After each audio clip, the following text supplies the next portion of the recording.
What's up everyone, my name is Ethan, welcome to Splash City. If you're new, don't forget to subscribe and let's get into it. So today, we're continuing along with our off-season breakdown series. Today, taking a look at the Charlotte Hornets, who lost in the play-in tournament this year, but were pleasantly surprising this season. You know, they were up there, up at the 4 or 5 seed in the Eastern Conference until they had a couple of injuries without a couple of months left to go in the regular season, and unfortunately fell down into that play-in spot and lost in that play-in tournament there. So this is a team that is still very young, got a lot to build on, a couple of veterans on this squad as well, a couple of moves to be made this offseason. I think this could be a sneaky, interesting offseason for them because they do have a couple of key restricted free agents to decide on, and then a couple of movable contracts as well. So we'll see what the Hornets do here, but this could be a pivotal one for this team as they look to continue to build around LaMelo Ball. So the Hornets, to me, are one of my favorite teams to watch in the league because they have put together this roster using the draft, using free agency. They're not paying a ton on the payroll. They don't have much cap space tied up, so they have, even more opportunity to bring in some free agents this summer if they want to. But they've drafted well over the past couple of years. They've found themselves back at relevancy just a couple of years after getting rid of Kemba Walker, choosing to not re-sign him to a contract. And that turns out to look like a pretty good decision in hindsight after, the way that Kemba has played these last couple of seasons and getting traded from Boston to OKC and kind of struggling. Now the Hornets have a young superstar in LaMelo Ball. You signed Gordon Hayward, who, he got hurt this season, but he was actually really good when he was healthy, borderline all-star player, so that one ended up working out. You have had a couple of great draft decisions over the past couple of years. A guy like Miles Bridges, getting him, he has turned out great. A guy, getting a guy like Devonte Graham in the second round, he has panned out very well so far. PJ Washington was a good decision. So you've got a lot of guys on this roster who, have been pretty much home run picks for them. Even signing a guy like Terry Rozier in free agency, a lot of people felt like that was an overpay, but I'd say he's lived up to that contract value so far, and he's going to be an expiring contract this next season. So the Hornets are definitely an interesting team. I think they've been sneaky good at drafting and developing and signing talent. I think the front office deserves a little bit more credit than they have been getting. And so I'm excited to see what this team does to continue to build. Like I said, they've got this young superstar in LaMelo, and it's only going to be a bright future for Charlotte. So taking a look at this cap sheet here, they actually have quite a bit to work with. Not a ton of money tied up here, only $81 million on the books for next season. That's pending a couple of restricted free agents, so we'll see what they do with them. But they will have a little bit of money to work with to potentially bring in some more free agents to help this team. Who knows who that'll be? Probably not any of the top level guys, considering they might not need really any of them. You don't want to spend too much money on a veteran, who doesn't really fit the timeline of this team. And the top free agent is Kawhi Leonard. He's not coming to Charlotte. Other than him, you're looking at guys like Mike Conley, Victor Oladipo, DeMar DeRozan, who, could make varying degrees of sense for them, but honestly, I wouldn't expect them to break the bank for any of those free agents. Maybe DeRozan would be one guy that you might consider to be a fit here. But other than that, I don't think they need to worry too much about signing those top level guys. Maybe splitting up the cap space, between some guys who can help the team, potentially tradable contracts down the line. Not overpaying for just one dude, because you learned your lesson on the Nicholas Batum contract. Don't do that again. That's rule number one. So let's take a look at some of the players that are already on this team. Gordon Hayward, a lot of people criticized that signing at the time. I was one of those people. It didn't really make a ton of sense when they signed him to it, almost $30 million a year for a guy who's injury prone and north of 30 years old. But he was good for them this year. Like I just said, he was great when he was healthy. Was a borderline all-star guy, and he was leading this team to 4th or 5th seed in the Eastern Conference before he and LaMelo both went down with injuries in the middle of the season. And things may have been different if he was able to finish out the year healthy. It's just the reality with Hayward at this point. He is an injury-prone player. He's had that major ankle injury from a couple of years ago, and dealt with some ticky-tack things since then. He's not going to play a full season again in his career. He's going to be continuing to miss games. But when he's on the floor, he's good, and so you just got to cross your fingers and hope that he stays healthy, because that's just kind of the deal with Gordon Hayward at this point. I don't expect them to look at trade offers for him, maybe in 2 years from now, but I think this season, Hayward is just going to continue to be on this team, be that veteran mentor for some of the younger guys, and just continue to put up his good numbers and collect his paycheck. Terry Rozier going to be an expiring contract going into next season. This is an interesting one. I think Rozier was really, really good for them this past year. He was their go-to crunch time player. There was a point in the year where the Hornets were undefeated in the last 5 minutes of a game that they led at any point during the last 5 minutes, I think was the stat. That didn't hold true for most of the season, but I remember seeing this statistic where they were like 22-0 or something with where they ever held the lead with 5 minutes left to go. They always won those games, and Rozier was a big reason why for that. He was able to close out teams down the stretch with his big shot making, his ability to get to the line, get himself open, and he played a huge role for this team this year, and I think he was well worth the money. A lot of people criticize that contract is overpaid when he signed it, but I think at this point Rozier has proven that he's worth that amount of money there. There would be a ton of contenders out there lining up to acquire him if he were to become available, and if there's an indication that he doesn't want to re-sign, maybe Charlotte will want to get something back for him around the deadline. Don't think it'll happen during the offseason. He could be a deadline piece to be moved, but ultimately my expectation is that he'll come to an agreement on an extension at some point, and he will remain in Charlotte, because I do think he's a key part of this team, and I do think they want to bring him back. Cody Zeller is going to be a free agent this summer. This is an interesting one. Zeller has become kind of a meme among NBA fans, that big center for them. He's good, he's fine, not worth the $15 million that he's been making, but I think they should probably consider bringing him back on, a less expensive deal if he's open to it. There's a lot of teams out there that are in need of a center that might be willing to pay more for Cody Zeller than the Hornets would, and in that case, that's fine. You can probably draft a big man in the draft anyway, and we'll get to that. But Zeller could be a guy that I could see them letting go, just because, it's been a good run between the two, but I feel like it's probably time for him to find a different team. LaMelo Ball next up. He's their superstar. He's going to remain on this team until he requests a trade, which I'm not saying that's going to happen, but the only way that they're ever going to trade LaMelo Ball is if he gets fed up and requests out in 6 or 7 years, and we'll see if they ever get to that point. But for now, LaMelo Ball is going to be on the Charlotte Hornets. He is their superstar. 19 years old, had a great rookie season. Solid draft pick by them at number 3. He was absolutely the right choice for them at that spot, and I expect him to have a long career in Charlotte, assuming that they continue to keep him happy there, because it's a good fit for him. I think the rest of the team makes sense to have LaMelo there. He has a good supporting cast, and I think he's only going to be better in his second year, so they're definitely going to keep him around.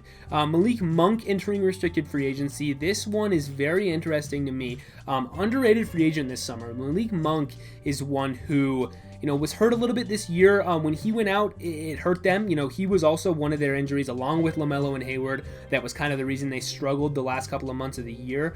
But Malik Monk is really good. He made a lot of progress this season. People had written him off as a draft bust. He was kind of inefficient for the first couple of years of his career. Didn't really get on the court much. Had inconsistent minutes here, up and down here and there.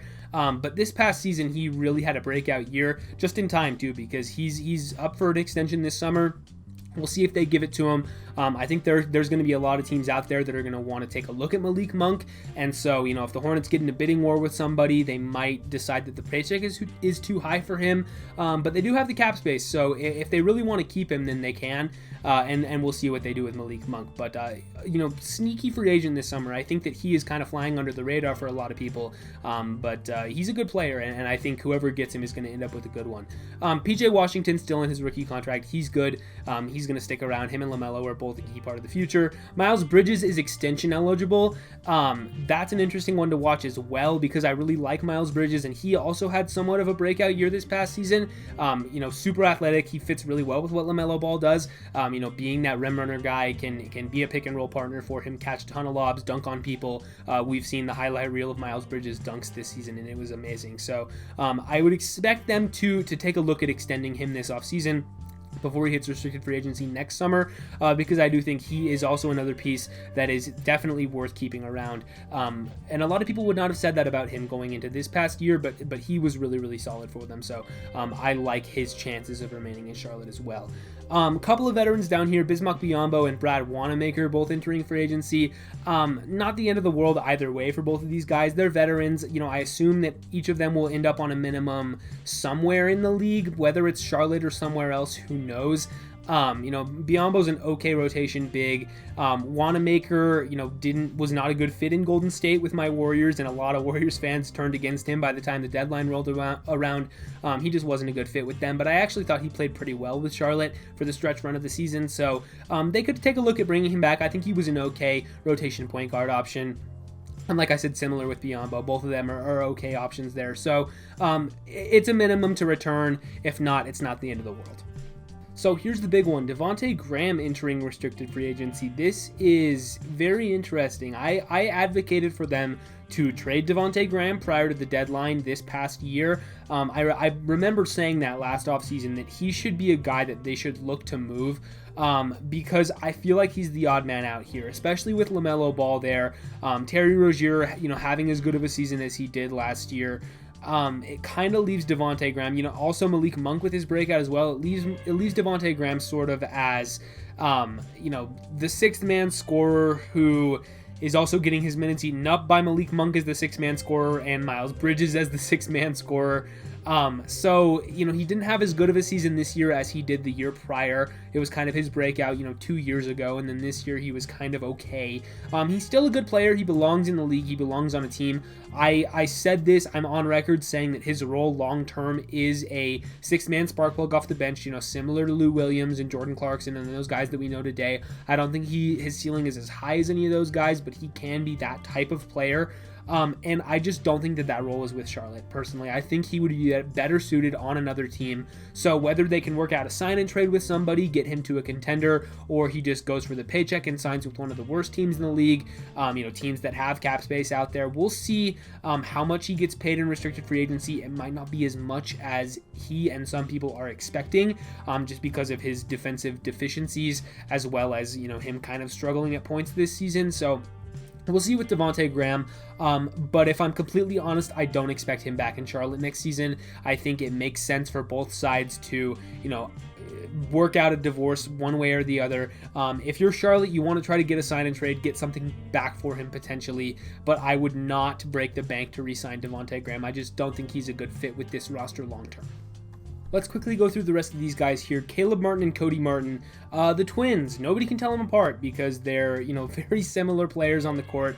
I mean, I'm sure that Hornets fans know, which ones are good at one thing and which ones are good at the other thing. But honestly, when I watch them, they're the same guy to me. One wears number 10, one wears number 11. They look exactly alike, and honestly, they could be the same player for all I know. So Caleb and Cody, Caleb's is non-guaranteed. Cody's is. I would expect them to guarantee Caleb's salary just because you want to keep both twins around on the team, I would assume. If you're getting rid of one, you kind of got to get rid of both. So I assume they're both going to stick around on the team next year. And then at the bottom of the roster here, Jalen McDaniels is really good. He's non-guaranteed for the next couple of years. Late second-round pick for him. He's panned out amazingly so far.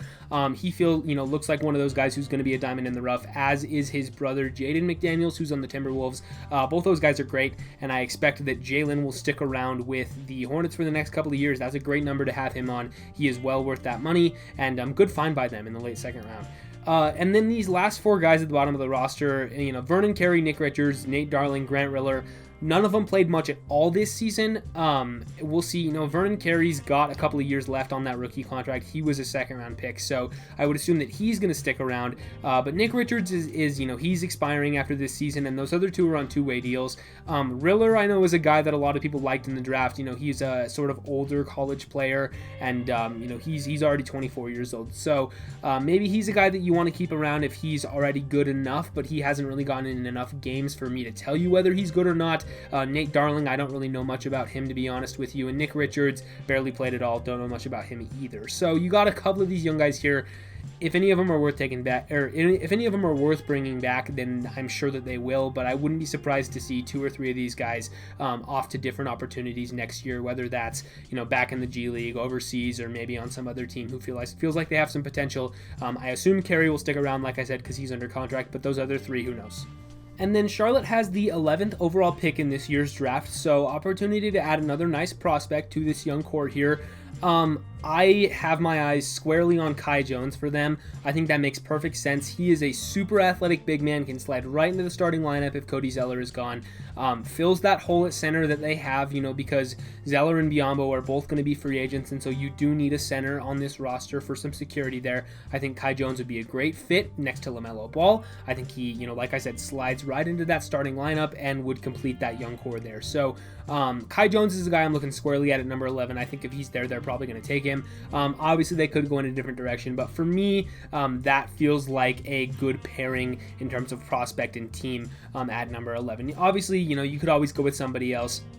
At number 11, a guy like Franz Wagner is also probably going to be there. You can take a look at Josh Giddey, perhaps James Bouknight, Moses Moody. There's lots of different guys, Davion Mitchell, that are kind of in that range there that you could potentially want to take a look at. I've talked about this a lot over the past couple of days, talking about some of these draft prospects in the mid-lottery, but it's really a grab bag of guys once you get past like top 6 in this draft, and it just really depends on who's there for them. So my money's on Kai Jones for the Hornets, but we will see who they end up going with.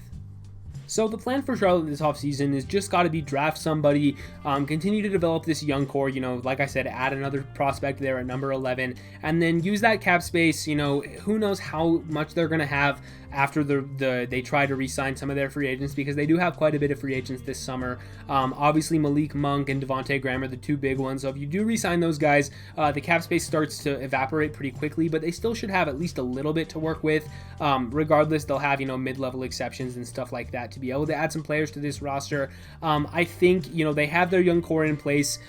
It's okay to shuffle around some of the supporting cast with the veterans, and so if you're losing free agents like Biyombo and Brad Wanamaker and Cody Zeller and Devonte Graham, it's not that big of a deal, because you can always just add different guys, shuffle it around, because when you get down to it, the core of this team is LaMelo Ball, and you can throw PJ Washington, Miles Bridges in there as well, but that's really what the future of this team is going to be. So I don't think there needs to be any sense of urgency to make a huge splash trade this offseason. You don't need to really trade up in the draft, in my opinion. You don't need to really make some huge free agency move. I think the Hornets just need to stay the course. They're going to be right back in contention in the Eastern Conference, pretty quickly here. And when I say contention, I mean, playoff contention, not necessarily title contention right away. Although if LaMelo does end up being really, really good and they make a couple of more correct moves, this team could be, very, very good in a couple of years. And so I think the plan for Charlotte is just going to be stay the course.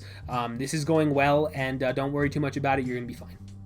But yeah, I think that's about all I have on the Charlotte Hornets. Like I said at the top of the video, if you're new, don't forget to subscribe, leave a like, ring the bell if you want to. Leave a comment letting me know what you guys think about the Charlotte Hornets. Who are they going to draft? How good are they going to be next year? Would love to hear your thoughts in the comments down below. But yeah, with all that said, see you guys in the next one.